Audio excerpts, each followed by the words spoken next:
गुरु पुष्य नक्षत्र आ गया है। गुरुवार 22 फरवरी को सुंदर गुरु पुष्य नक्षत्र हो रहा है।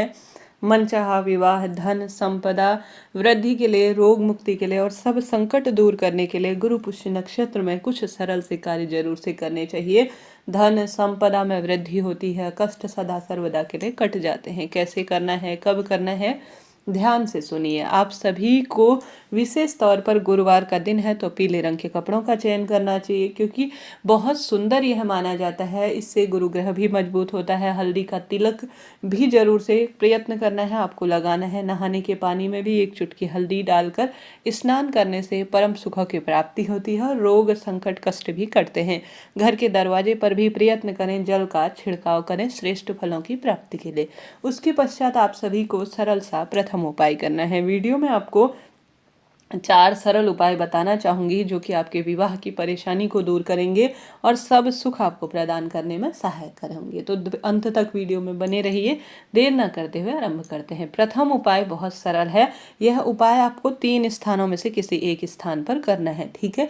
आप चाहें तो इसको आप श्रीहरि विष्णु के मंदिर में कर सकते हैं। घर के आसपास कोई श्रीहरि विष्णु और माँ लक्ष्मी का मंदिर है तो वहां पर जाकर कर सकते हैं।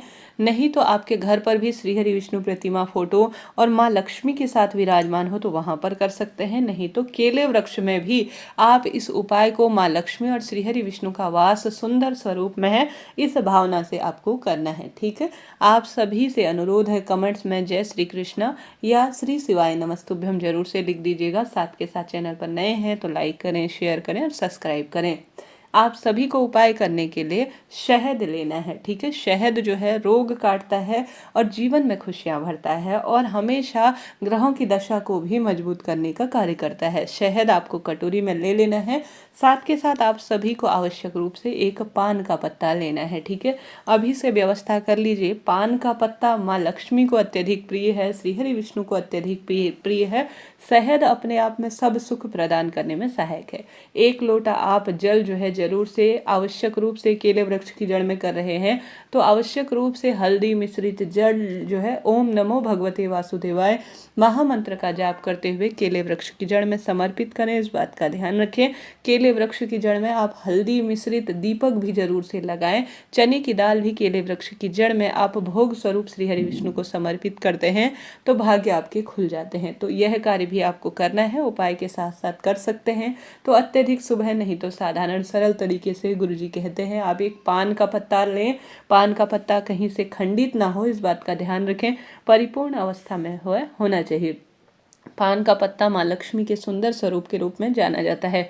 आप सभी को अपनी मनोकामना कहते हुए, ठीक है, मनोकामना कोई भी हो, कोई भी मनोकामना, लंबे समय से मांगलिक दोष है, मनचाहा विवाह चाहते हैं, पुत्र प्राप्ति की इच्छा चाहते हैं, व्यापार में बरकत चाहते हैं, कोई भी आपकी मनोकामना है, वह मनोकामना कहते हुए आपको 3 बिंदी जो है पान के पत्ते के ऊपर जो है शहद से लगा देनी है, ठीक है। शहद से 3 बिंदी पान के पत्ते के ऊपर लगानी है और आवश्यक रूप से मनोकामना कहनी है और ओम नमो भगवते वासुदेवाय महामंत्र का जाप करते हुए, ओम महालक्ष्मी नमो नमः मंत्र का जाप करते हुए आपको श्रीहरि विष्णु माँ लक्ष्मी की प्रतिमा के आगे समर्पित कर देना है। अनामिका उंगली जिससे भगवान को हम तिलक लगाते हैं, उसी से आप सभी को यह जो है शहद लगाना है 3 बिंदी के स्वरूप में। तो करके देखिएगा, लाभ आपको मिलना ही है। प्रथम हमने बात कर ली उपाय की, बढ़ते हैं दूसरे चने की दाल के उपाय की तरफ। कैसे भूला जा सकता है गुरुवार को चने की दाल का उपाय।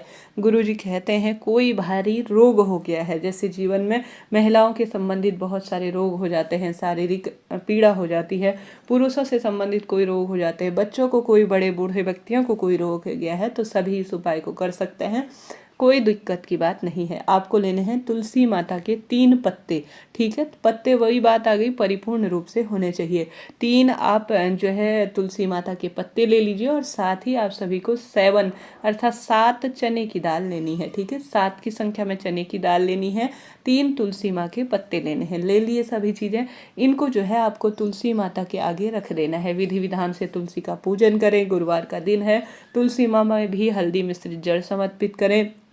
गोल बाती का घी का दीपक हल्दी मिश्रित जो है आप तुलसी माँ के आगे समर्पित करें। बहुत शुभ माना जाता है गुरुवार के दिन माँ तुलसी का विशेष पूजन करना। उसके बाद आप सभी यह उपाय करने का प्रयत्न करें। उपाय के लिए कुछ भी लगना नहीं है। 7 की संख्या में चने की दाल लेने हैं। चने की दाल खंडित ना हो, चाहे तो इन्हें भिगा सकते हैं, नहीं तो कोरी ही अवस्था में आप चने की दाल ले सकते हैं। और 3 तुलसी के पत्ते लेने हैं। 1 कटोरी रख देनी है तुलसी की जड़ में। आप सभी को अपने रोग कष्ट संकट पीड़ा का नाश हो जाए, यह प्रार्थना करते हुए सबसे पहले 7 की संख्या में एक एक करके चने की दाल उस कटोरी में रख देना है। 3 तुलसी के पत्ते जो है तुलसी की जड़ में कटोरी में जो है वह स्थान पर आपको रख देना है। उसके बाद आप सभी को यह भी ध्यान रखना है कि 3 बार अपने हाथ की हथेली में, एक बार जल लिया समर्पित कर दिया तुलसी की जड़ में, दोबारा जल लिया समर्पित कर दिया तुलसी की जड़ में। इस तरह से आपको जो है 3 बार तुलसी की जड़ में अपने हाथ की हथेली में, चाहे तो नाम गोत्र बोलें, चाहे तो अपनी जो परेशानी है ना, शारीरिक पीड़ा, वह बोले, इच्छा आपकी है। आपको तुलसी की जड़ में इसे समर्पित कर देना है। साथ के साथ जो मैंने आपको बात बोली कि आप जो है कटोरी में जो 3 तुलसी के पत्ते और 7 चने की दाल रखे हैं वह भी रख लें। उसके बाद आप सभी क्या करें कि प्रभु से प्रार्थना करें और वह चीज़ जो आपने कटोरी में रखी है वह वहीं पर छोड़ दीजिए। थोड़ी देर 1-1.5 घंटा छोड़ दें। तुलसी माँ की जड़ में श्रीहरि विष्णु के लिए यह समर्पित की हुई आप चीज़ें छोड़ दीजिए। छोड़ने के बाद 1-1.5 घंटे के भीतर ही आप सभी जो है यह चीज़ उठा लीजिए तुलसी माँ की जड़ से। गुरुजी कहते हैं एक एक करके सुबह शाम दिन में 3 टाइम जो है आप सभी अपने रोग का भान करते हुए ओम नमो भगवते वासुदेवाय कहते हुए, जय माँ तुलसी कहते हुए 3 जो है तुलसी के पत्ते और 7 चने की दाल में से एक एक जो है खा लीजिए चबा चबा कर। आप जानते होंगे बड़े बड़े मंदिरों में तुलसी जो है खाने के स्वरूप में दी जाती है, अर्थात जो प्रसाद के स्वरूप में दी जाती है, यह अमृत के बूंद के स्वरूप में होती है, जो कष्ट मिटाने, संकट पीड़ा को दूर करने के लिए होती है। तो आप सभी प्रयत्न करें इन सरल से कार्यों को, सरल से उपायों को करने के लिए। अभी तक आपको कोई भी चीज़ समझ में नहीं आई हो तो कमेंट्स के द्वारा पूछ लीजिएगा। आपका अपना चैनल है, सभी सवालों के जवाब प्राप्त करेंगे। चैनल पर नए हैं तो आपसे अनुरोध है लाइक करें, शेयर करें, सब्सक्राइब करें। मेरे द्वारा दी गई जानकारी में कुछ आप त्रुटि पाते हैं, मेरी कोई गलती होती है कहीं पर, या मैं समझाने का प्रयत्न करने में असमर्थ हो रही हूँ तो मुझे ज़रूर से बताइएगा। मैं अपने काम में इम्प्रूव करने का प्रयत्न करूँगी। बढ़ते हैं अंतिम उपाय जो कि रोग मुक्ति, जो कि विवाह के लिए है, माफ़ करें। लंबे समय से विवाह की अड़चन हो रही है तो गुरुदेव कहते हैं लाल चंदन आपको लेना है। अभी थोड़ा सा आसपास ही पंसारी की दुकान, पूजा पाठ की सामग्री जहाँ मिलती है वहाँ से लाल चंदन आप ले आएँ। आप सभी को मात्र एक जो है जो बेलपत्र है ना वह लेनी है। माता अशोक सुंदरी का ध्यान करते हुए उसमें पूर्ण रूप से लाल चंदन का लेपन करना है। लाल चंदन का लेपन करने के बाद गुरुजी कहते हैं एक हरे मूंग का दाना रखकर लाल चंदन से बेलपत्र को लेपन कर कर माँ अशोक सुंदरी का स्मरण कर कर माँ अशोक सुंदरी के स्थान पर ही समर्पित कर देने से माँ अशोक सुंदरी मात्र 3 महीने में विवाह के योग बनाती है। तो दिव्य पुष्य नक्षत्र है, क्यों ना इन सरल से कार्यों को कर लिया जाए और अपने भाग्य को चमकाया जाए। तो सरल उपाय हैं, करके देखिएगा, लाभ आपको मिलना ही है। हर हर महादेव, जय श्री हरि विष्णु।